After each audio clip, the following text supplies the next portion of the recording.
The surgeon who played God. Dr. Marcus Vale is the best heart surgeon in Boston.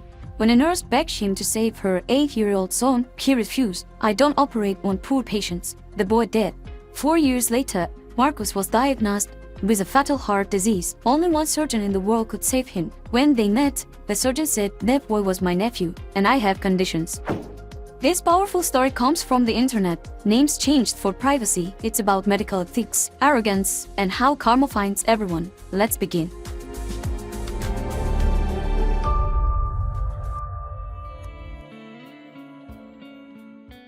Dr. Marcus Vale was a legend. At 45, he was chief of cardiothoracic surgery at Massachusetts General Hospital, 2,000 surgeries, 97% success rate. Senators, billionaires, and a Saudi prince had all been on his table. His salary exceeded $1 million a year. But Marcus had one fatal flaw. He believed his skill gave him the right to choose who deserved to live. "Not all patients are equal," he told a resident one. "A CEO who employs thousands deserves my expertise, but someone who contributed nothing?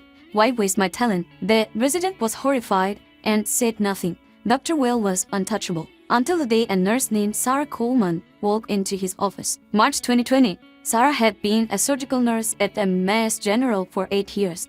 Single mother, hardworking, loved by everyone. She knocked on Marcus' door, hands shaking. "Dr. Vale, it's about my son Ethan. He's 8 years old. Complex congenital heart disease, kyphoplastic left heart syndrome. Every cardiologist said, you're the only surgeon skilled enough to do this surgery." "What's his insurance?" Marcus asked. "Medicaid. I'm a single mom. I don't take medicated patients." Marcus interrupted. "Please," Sarah was broke. "He plays soccer. He loves dinosaurs. He wants to be a paleontologist.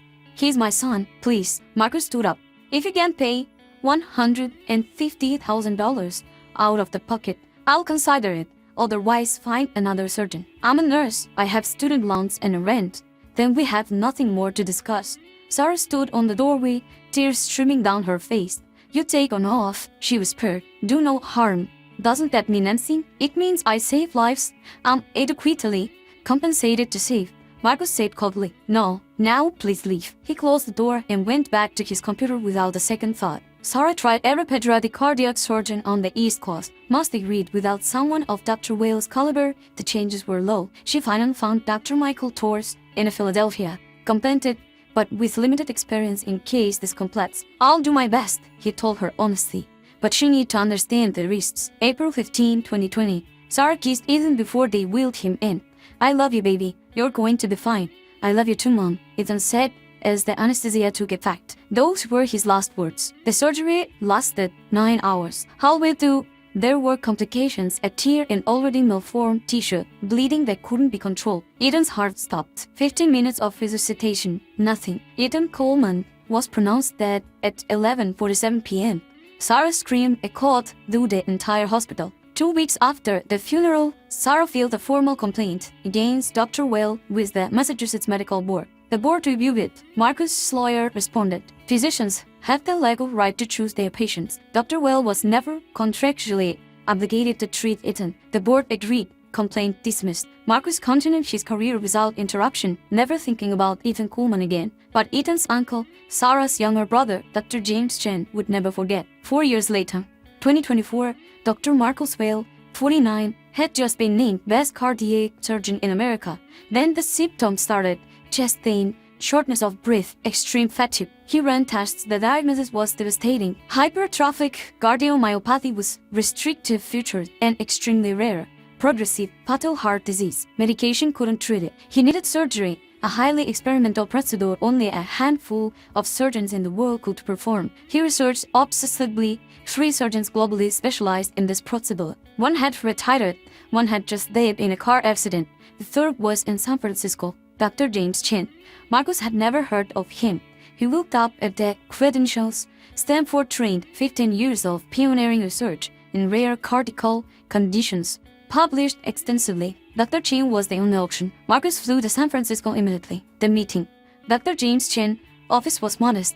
James entered, 38 years old, calm, kind eyes. Marcus didn't recognize him. Why would he? He'd never met Sarah's brother. "I've reviewed your scans," James said professionally. "The surgery is technically feasible. I've performed it 47 times with 89% success rate." Marcus exhaled with relief. When can we schedule it? Before we discuss that, James said, do you remember a nurse named Sarah Kuhlman? Marcus phoned, should I? 4 years ago, she came to your office. She begged you to operate in her 8-year-old son. You refused because he had Medicaid. Marcus' face went pale. Ethan was my nephew, James said quietly. Sarah is my sister. Silence. Only the hum of medical equipment. Dr. Chen, Marcus said carefully. There was a business decision. Ethan dead on the operating table, James interrupted. Voice harder now.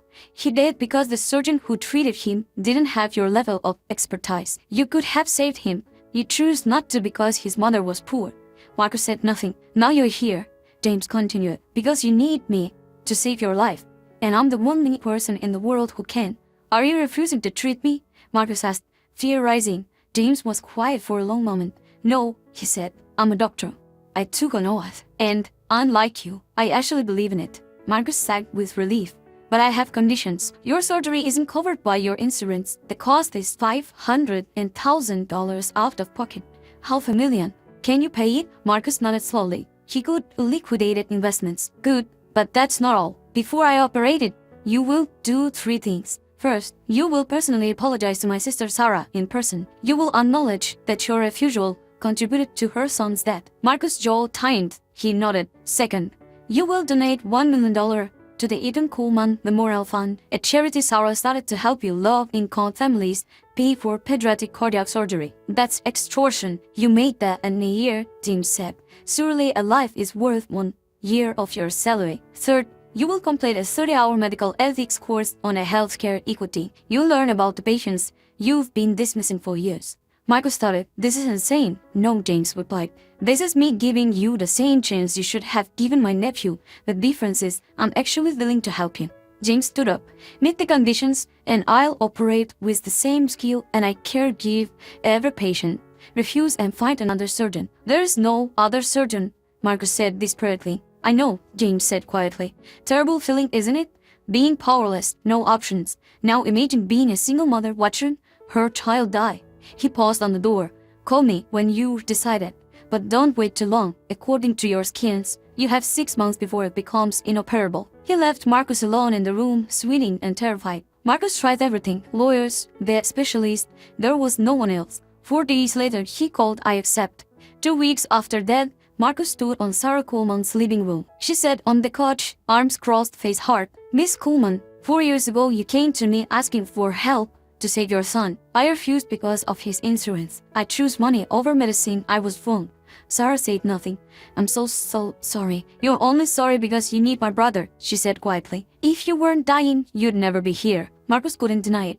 But maybe, Sarah said, you'll think twice before turning away the next patient who can't pay. The $1 million donation was made the following week. Immediately used the fund surgeries for 12 children who couldn't afford care. Marcus completed the ethics course, sitting in the classes with the medical students, a third of his age. On September 15, 2024, Dr. James Chen performed this surgery. 11 hours. Successful. Marcus well survived. Marcus returned to work in January 2025, but he was different. He changed his practice policy. 20% of his surgical schedule would be now Medicare and Medicaid patients. Why the change? Colleague asked. Because ability to pay doesn't determine who deserves to live, he said simply. It cost him $200,000 a year in income. He was fine with that. He quietly donated $100,000 to the Ethan Kuhlman Memorial Fund every year after. In San Francisco, James Chen continued his work. He never spoke publicly about what he'd done, but Sarah knew. One day she asked her brother, why did you save him?